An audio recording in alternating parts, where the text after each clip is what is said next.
Bismillahirrahmanirrahim. Assalamualaikum warahmatullahi wabarakatuh. Sebelumnya, perkenalkan, nama saya Diva Dinullah. Saya selaku Project Manager pada Project Sistem Omnichannel POS dan Order Management. Kami dari tim proyek akan mempresentasikan laporan akhir proyek Sistem Omnichannel POS dan Order Management. Untuk yang pertama itu pendahuluan. Proyek ini berangkat dari masalahnya yang nyata di industri F&B, seperti antrian kasir yang panjang, hilangnya potensi penjualan, hingga human error pencatatan manual. Maka untuk mengatasi hal tersebut, kami menghadirkan inovasi pemesanan multikanal, seperti dapur paperless berbasis KDS dan otomasi pembayaran QRIS. Nah, lebih dari itu, sistem kami dilengkapi dengan logika automated table assignment untuk mengalokasikan meja pengunjung secara otomatis. Nah, dari sisi manajerial, tersedia dashboard admin, terintegrasi untuk analitik data dan manajemen inventory. Sebagai mahasiswa teknik informatika, kami juga memastikan keamanan sistem dijaga ketat melalui penerapan JWT Authentication, Enkripsi Data, dan Input Validation. Baik, perkenalkan nama saya Reza Retama, selaku backend developer. Adapun yang melatar belakangi ataupun bottleneck dari tantangan F&B yang sedang kami hadapi, yang pertama adanya model pelayanan konvensional satu pintu. Operasional sebuah restoran yang hanya mengandalkan antrian fisik itu rentan mengalami penumpukan pada saat jam sibuk.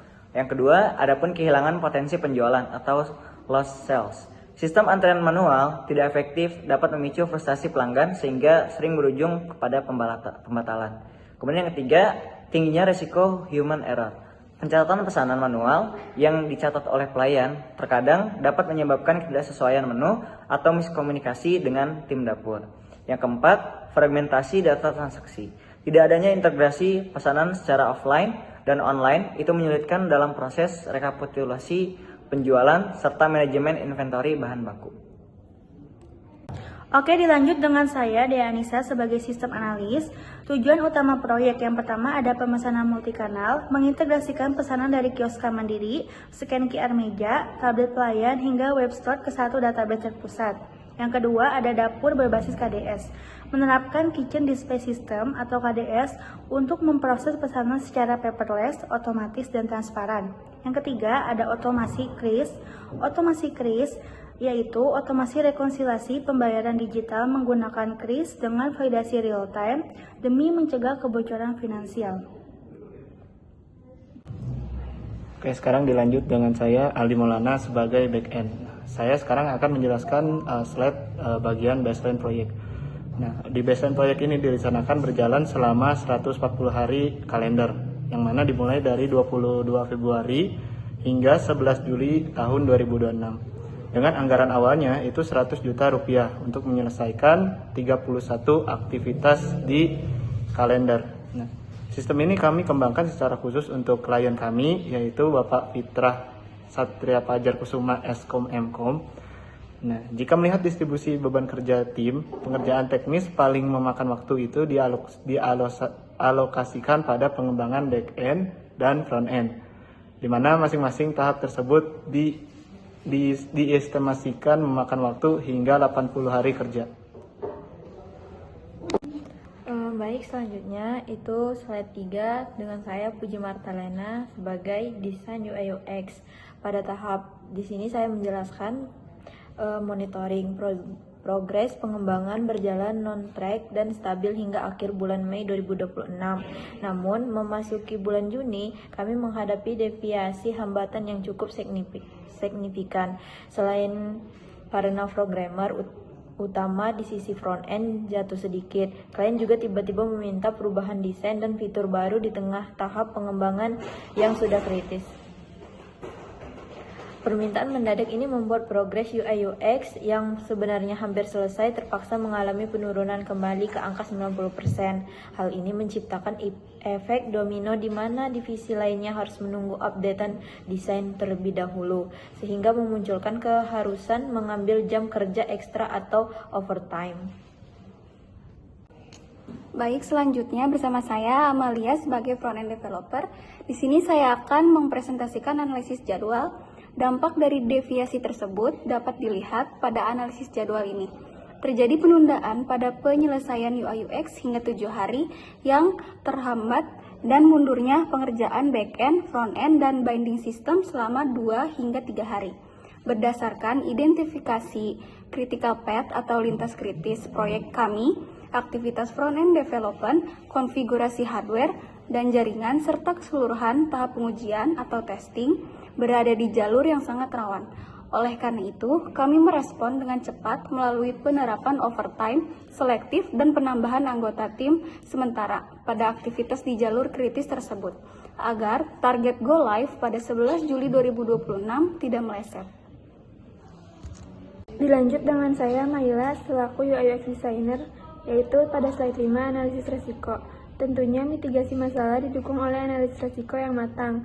Selain resiko umum seperti keterlambatan jadwal, kegagalan integrasi KDS, dan kegagalan sistem kris, kami juga bersiap menghadapi resiko teknis infrastruktur. Pertama, untuk mencegah server lumpuh akibat lonjakan pesanan, kami melakukan load testing dan stress testing sebelum rilis. Kedua, guna mencegah risiko fatal berupa kebocoran data transaksi pelanggan, kami menerapkan enkripsi data, tokenisasi, dan penetration testing. Ketiga, kami menyiapkan backup server cadangan untuk mengantisipasi jika sewaktu-waktu terjadi gangguan jaringan lokal di restoran. Perkenalkan, nama saya Sidik sebagai front developer, grafik distribusi biaya aktual. Pertama, ada rencana anggaran baseline ditetapkan sebanyak 100 juta rupiah, biaya SDM dan evaluasi ditetapkan sebanyak 79.900 rupiah, biaya pengadaan perangkat material ditetapkan sebagai 15.250, total pengeluaran aktual efisiensi itu sebanyak 94.320. Berdasarkan data keuangan real, tim proyek berhasil membukukan efisiensi anggaran total sebesar 5.687 dari pagu baseline awal. Baik, sebelumnya perkenalkan, nama saya Asbi Akbar Sena. Saya di sini sebagai backend developer. Saya Ryan Syaputra sebagai dokumenter. Kami di sini akan menjelaskan tentang laporan proyek yang berisi evaluasi data akhir proyek, yaitu ringkasan status penyelesaian pekerjaan, overview, analisis anggaran real, cost, dan milestone. Di sini laporan project dan cost overview. Pertama itu yaitu status akhir pekerjaan. Di sini kami sudah menyelesaikan 100% proyek kami yang terdiri dari 31 aktivitas. Di sini kami menyatakan status pelaksanaan itu sukses dan siap untuk diimplementasikan. Dokumen yang diselesaikan pada dalam proyek ini yaitu ada SES, DPPL, database, API, tes, dan buku panduan. Sudah selesai 100% dan sudah diserahkan kepada klien. Selanjutnya, di sini ada realisasi biaya proyek. Baseline biaya yang disepakati bersama di awal proyek adalah sebesar 100 juta rupiah. Namun, setelah seluruh fase pengerjaan selesai, realisasi pengeluaran aktual yang benar-benar kita gunakan hanya sebesar 94.320.000 rupiah. Di dalam biaya aktual tersebut ada biaya SDM sebesar 79.900.000 rupiah dan biaya material sebesar 15.250.000 rupiah. Dan sisa dana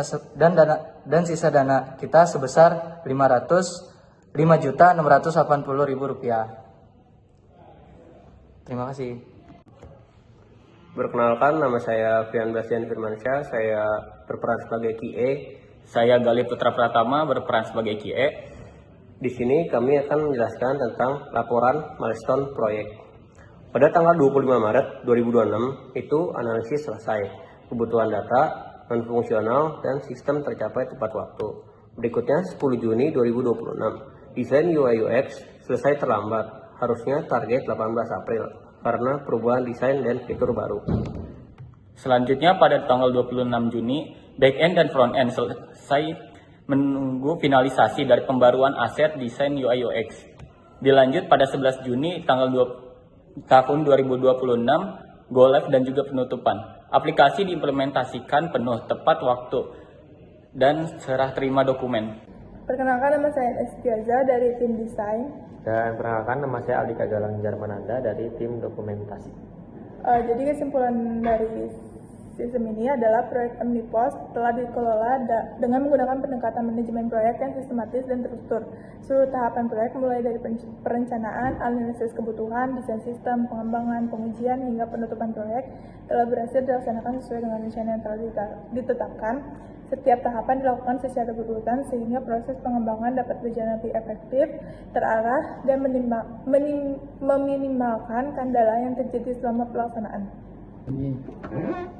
Baik, melanjutkan. Jadi untuk tim proyek ini yang terdiri dari 14 orang memiliki pembagian tugas dan tanggung jawab yang jelas sesuai dengan peran masing-masing.